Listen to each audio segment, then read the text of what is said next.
Do you need any help? No, but if I need help, I'll tell you. Okay, welcome. अस्सलाम वालेकुम, welcome back to my channel. कैसे हैं आप सब? I hope आप सब ठीक होंगे। तो जी आज मैं आप लोगों के साथ एक यूज़फुल वीडियो शेयर कर रही हूँ। वैसे मुझे पता है इस तरह की वीडियोस पे व्यूज़ कम आते हैं, लेकिन मेरा ये मानना है कि ऐसा कंटेंट जो है वो शेयर करना चाहिए जिससे किसी को अच्छा मैसेज जाए। तो सब कुछ जो है वो व्यूज़ के लिए नहीं होता है, हर किसी का एक अपना लेवल होता है। तो मेरी कोशिश यही होती है कि मैं आप लोगों के साथ ऐसी चीज़ शेयर करूँ। तो जी जैसा कि आप लोगों को पता है कि आजकल बच्चों के एग्ज़ाम्स चल रहे हैं और एग्ज़ाम्स डेज़ में मैं बच्चों को किस तरीके से हेल्प करती हूँ, ये सब आप लोगों के साथ इस वीडियो में शेयर करूँगी। और ये मुख्तलिफ़ दिनों के मुख्तलिफ़ क्लिप्स हैं जिनको मैंने एक ही व्लॉग में कंबाइन किया है इस टॉपिक को कवर करने के लिए। तो जी बच्चों के एग्ज़ाम से पहले मैंने बच्चों की स्टडी टेबल को अच्छे तरीके से क्लीन कर लिया था। फ़ुज़ूल की जो भी चीज़ें थी मैंने हटा दी, क्योंकि बच्चों के कंफर्ट ज़ोन का ख़्याल रखना भी बहुत ज़्यादा ज़रूरी है, ताकि अच्छे तरीके से कंफर्टेबल होके एक अच्छे इन्वायरमेंट में बच्चे बैठ के स्टडी कर सकें। What's it? 289 plus 72 plus 4. और कोशिश करती हूँ कि बच्चों की टेबल पे कोई ना कोई हेल्दी स्नैक ज़रूर रख दूँ। अब वो स्नैक चाहे किसी नट्स की सूरत में हो या फिर कोई फ्रूट हो। और इसके अलावा बच्चों की डाइट में जो है वो मैं मिल्क और वाटर का इंटेक जो है वो बढ़ा देती हूँ। और उष्ना जो है वो रात को देर तक जो है वो पढ़ती रहती है, इसलिए लाजमी उसकी टेबल पे कोई ना कोई स्नैक मैंने रख देना होता है। और पानी भी लाजमी उसकी टेबल पे मौजूद होता है।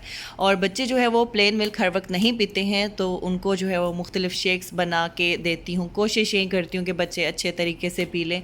बच्चे हैं, कभी पी लेते हैं तो कभी नहीं पीते हैं। तो कभी मैं उनको जो है वो बनाना शेक बना देती हूँ या फिर कभी इस तरीके से डेट शेक बना के दे देती हूँ। और हम हस्बैंड वाइफ जो है वो मिलके बच्चों को पढ़ाते हैं। वीकडेज़ में मैं ज़्यादातर बच्चों को देख रही होती हूँ और वीकेंड में जो है वो हस्बैंड बच्चों को टाइम देते हैं। तो इस तरीके से मिलके हम बच्चों को पढ़ाते हैं। और जब मैं पढ़ा रही होती हूँ तो फिर मैं जो है वो अपने काम वगैरह सब छोड़ देती हूँ और मेरी ज़्यादातर जो तवज्जो होती है वो बच्चों पे होती है। और बाकी पेरेंट्स की तो पूरी कोशिश होती है कि वो अपना 100% जो है वो बच्चों को दें। बाकी बच्चा जो है वो अपनी काबिलियत के मुताबिक ही कामयाबी लेता है। और अगर टाइम टेबल की बात की जाए तो कोई ख़ास जो है वो टाइम टेबल नहीं बना हुआ है, क्योंकि बच्चे जो है अब वो उस टाइम टेबल वाली एज से निकल चुके हैं। ख़ास तौर पे अब उष्ना जिस एज में है उसका ज़्यादातर जो फोकस है वो उसकी पढ़ाई ही होता है। उसे अब दूसरी एक्टिविटीज़ में इतना इंटरेस्ट नहीं होता। लेकिन हाँ, अपनी डेली जो है वो रूटीन में वो 10-15 मिनट जो है वो ज़रूर निकालती है, जिसमें वो थोड़ी देर के लिए गेम खेल लेती है।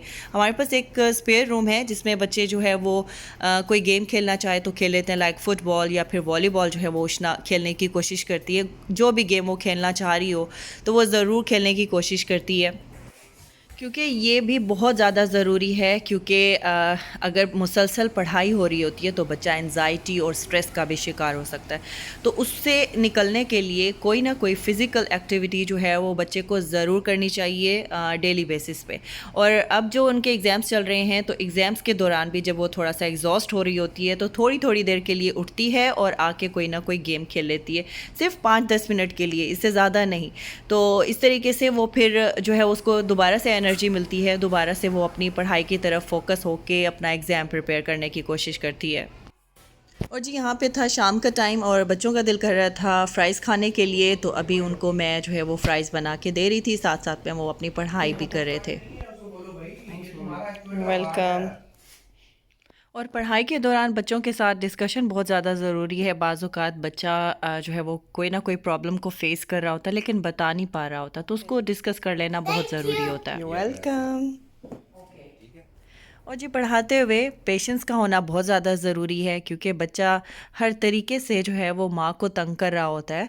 तो बेहतर ये है कि अपने साथ पानी रखें और जब भी आपको फ़ील हो कि आप एग्जॉस्ट हो रहे हैं तो पानी पी लें। अक्सर औक़ात जो है वो इरफान जब थोड़ा हाइपर हो रहे होते हैं बच्चों के साथ तो फिर मैं जो है उनको पानी भिजवा देती हूँ ताकि वो थोड़ा सा कूल डाउन हो जाए। तो ये टिप जो है ना काम करती है। और जी अब प्रिंटर ने काम करना छोड़ दिया था। पहले जो है वो मैं कुछ वर्कशीट्स जो है वो प्रिंट कर रही थी, लेकिन अचानक से प्रिंटर ने काम करना छोड़ दिया, तो फिर मैं इस तरीके से उसको वर्कशीट्स जो है वो लिख लिख के दे रही थी ताकि वो सॉल्व करके मुझे दे दे। और अब बारी है फिर से कुछ स्नैकिंग की, तो कोशिश यही होती है कि फ़्रूट्स दे दूँ, तो उसमें भी बच्चे थोड़ा खा लेते हैं। तो थोड़ा जो है वो छोड़ देते हैं। और अभी मैं आप लोगों के साथ एक हेल्दी रेसिपी शेयर करूँगी, और है तो केक ही, लेकिन इसमें जो भी चीज़ें इस्तेमाल हो रही हैं वो सब हेल्दी हैं। आप बच्चे को ब्रेकफास्ट में बना के दे सकते हैं या स्नैक के तौर पे भी दे सकते हैं। तो मैं आप लोगों के साथ शेयर कर रही हूँ बनाना नट ब्रेड की रेसिपी। आसान है लेकिन एक यमी सा केक है, तो ट्राई कीजिएगा। यहाँ पे मैंने 2 जो है वो राइप बनानास लिए हैं, और फोक की मदद से इस तरीके से मैं इसको मिक्स करूँगी, और 2 इसमें एग्स चले जाएंगे। 1 टीस्पून जो है वो वनीला एसेंस डाल के इसको जो है वो 1 से 2 मिनट के लिए मिक्स करेंगे। इसको ज़्यादा मिक्स नहीं करना, वरना वो फिर ज़्यादा मैश हो जाएगा तो वो अच्छा नहीं लगेगा।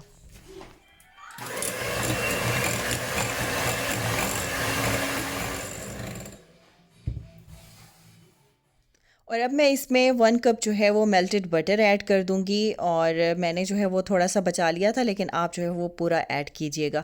तो अब इसको मज़ीद थोड़ा सा मिक्स करेंगे, और फिर इसके बाद जो है इसमें शुगर ऐड करेंगे। और शुगर इसमें मैंने हाफ़ कप के जितना इस्तेमाल की है, और आप कोशिश करें कि इसमें ब्राउन शुगर ऐड कर दें तो ज़्यादा बेहतर है। मेरे पास जो है वो ख़त्म हुई हुई थी, तो इसलिए मैंने ये ऐड कर दी थी। तो इसके साथ भी इसको मज़ीद थोड़ा सा मिक्स कर लेंगे। और अब मैंने यहाँ पे जो है वो 1.5 कप मैदा लिया है। कप जो है वो मेजरिंग वाले थे, तो आप वही वाले इस्तेमाल कर सकते हैं। Half tea spoon baking powder, half tea spoon baking soda, वो मैं इस मैदे में पहले मिक्स कर लूँगी, फिर उसके बाद इसको बनाना वाले बैटर में शामिल करके मिक्स कर लूँगी।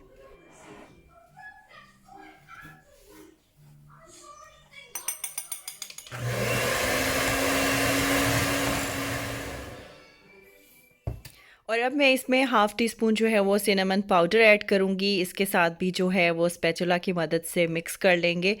और इसके अलावा इसका जो यम्मी पार्ट था ना, वो मुझसे स्किप हो गया। मुझे उसका बहुत ज़्यादा अफसोस हो रहा था, क्योंकि जब आप कोई रेसिपी रिकॉर्ड कर रहे होते हैं तो बीच में आप कहीं कैमरा जो है वो स्टॉप कर देते हैं, क्योंकि वो फिर वीडियो लंबी हो जाती है। तो खैर फिर मैंने आप लोगों को इस तरीके से दिखाने के लिए दोबारा से कप्स में जो है वो नट्स ऐड किए। तो मैंने जो है इसमें हाफ़ कप रेजिन्स ऐड की थी, हाफ़ कप जो है इसमें आलमंड्स और वॉलनट्स ऐड किए थे। आपने वॉलनट्स और आलमंड्स को जो है वो थोड़ा थोड़ा चॉप कर लेना है, फिर आप इसमें शामिल करेंगे। और रेजिन्स और वॉलनट्स जो है वो जितने होंगे उतनी अच्छी ब्रेड बनेगी। चूँकि ये नट ब्रेड है तो ज़रा नट्स जो है इस ब्रेड में अच्छे लगते हैं। बच्चे तो खैर निकालने की कोशिश करते हैं, लेकिन अगर कोई बड़ा खा रहा है तो वो इस ब्रेड को बहुत इंजॉय करेगा। तो चाय के साथ बड़ा अच्छा लगता है, और वार्म मिल्क के साथ बच्चों को दे दें। और बच्चों को रिक्वेस्ट करें कि जो भी नट्स अंदर हैं उनको प्लीज़ मत निकालें, खा जाएं। तो खैर बच्चे मेरे कुछ खा लेते हैं, कुछ निकाल देते हैं। और अब मैं इसमें मज़ीद जो है वो रेजिन्स ऐड कर रही हूँ। इस तरीके से इसकी लुक बड़ी अच्छी आएगी। तो इसको जो है 45 मिनट्स के लिए 350 पे बेक कर लेंगे। और अच्छा, मेरे हस्बैंड जो है वो केक्स शौक़ से नहीं खाते हैं, तो इसलिए मैं उनके लिए अक्सर फिर ये दही बड़े बना लेती हूँ। उनको ये ज़्यादा पसंद है, और वीकेंड था तो इस तरह की स्नैकिंग जो है वो चलती रहती है। तो जल्दी से मैंने साथ में ये दही बड़े बना लिए थे, तो एक छोटी सी टी पार्टी हो जाती है।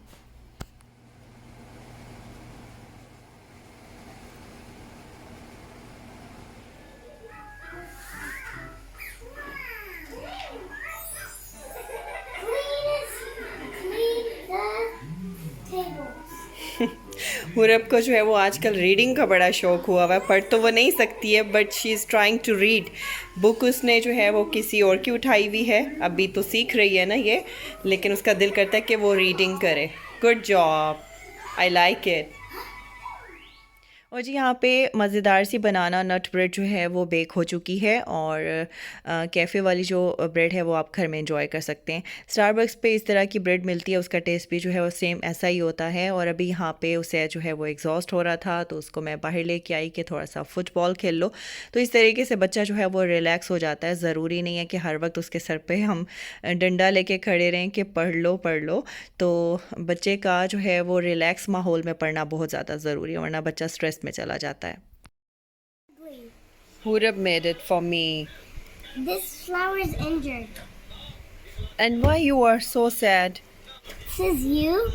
Big dress. Okay. Oh, the pumpkin. And this is Hurab. She's giving me a flower. Good job good job. और अच्छा, इसके अलावा मुझसे किसी ने जिक्र किया था कि बच्चों को गेम से कैसे निजात दिलाई जाए, क्योंकि ये ऐसी एडिक्शन है जो कि बहुत मुश्किल से जाती है। मैंने इस चीज़ को सफ़र किया है और आप लोगों ने नोट किया होगा कि उसे जो है वो हमेशा अपने लैपटॉप पे ही जो है वो ज़्यादा टाइम स्पेंड कर रहा होता था। तो सेम यही सिचुएशन थी कि वो गेम ज़्यादा खेलता था, लेकिन उसको मैंने आहिस्ता आहिस्ता डाइवर्ट किया, जिसकी वजह से अल्हम्दुलिल्लाह अब जो है वो इतना गेम्स नहीं प्ले करता है। और अच्छा, वो मदर ये भी कह रही थी कि बच्चा जो है वो हर वक्त गेम प्ले करना चाहता है, कहीं बाहर नहीं जाना चाहता। तो सेम यही सिचुएशन जो है वो सैयद के साथ भी थी। वो भी यही कहता था कि मामा आप चली जाएं, मैं जो है वो घर में स्टे करता हूँ। लेकिन पहले तो मैं इस चीज़ पे खामोश रही, लेकिन मैंने जब देखा कि ये आदत उसमें बहुत ज़्यादा स्ट्रॉन्ग होती जा रही है, तो फिर मैंने इरादा किया कि मैंने इसकी इस आदत को ख़त्म करना है। आहिस्ता आहिस्ता मैंने उसको डाइवर्ट किया, जिसमें उसका इंटरेस्ट था उसमें उसको मोटिवेट करने की कोशिश की। लाइक जो है वो पहले फ़ुटबॉल नहीं खेलता था, और उसने जब फ़ुटबॉल में इंटरेस्ट लेना शुरू किया तो मैंने उसको बकअप किया और उसको मुख्तलिफ़ कामों में अपने साथ घर में बिज़ी कर लेती थी। और बार बार मैं उसको गेम से उठा देती थी। जहाँ पे डांट की ज़रूरत होती थी डांट भी देती थी, जहाँ पे प्यार से समझाने की ज़रूरत होती थी तो प्यार से समझा देती थी। उसको गेम के दौरान मैं इतना ज़्यादा डिस्टर्ब करती थी इन पॉजिटिव वे, तो वो बेचारा तंग आके खुद ही छोड़ देता था गेम, क्योंकि इसको छोड़ना कोई आसान बात नहीं है। आहिस्ता आहिस्ता बच्चा इस चीज़ से जो है वो डाइवर्ट होता है, लेकिन कोशिश नहीं छोड़नी, क्योंकि अभी भी हम बच्चों को जो है वो प्यार से समझा सकते हैं, और बच्चा जो है वो प्यार की बात भी समझ सकता है और इस वक्त डांट भी समझ सकता है। लेकिन थोड़े से और बड़े हो जाएं तो फिर मुश्किल हो जाता है। तो ये थी मेरी आज की वीडियो, और आप वीडियो को लाइक ज़रूर कर दीजिएगा, और इसके अलावा मेरी मोटिवेशन के लिए अपने फ्रेंड्स और फैमिली के साथ ज़रूर शेयर कर दीजिएगा, मुझे बहुत ज़्यादा खुशी होगी। और मिलती हूँ आपसे इंशाल्लाह मैं नेक्स्ट व्लॉग में। तब तक के लिए अल्लाह हाफिज़ एंड टेक केयर।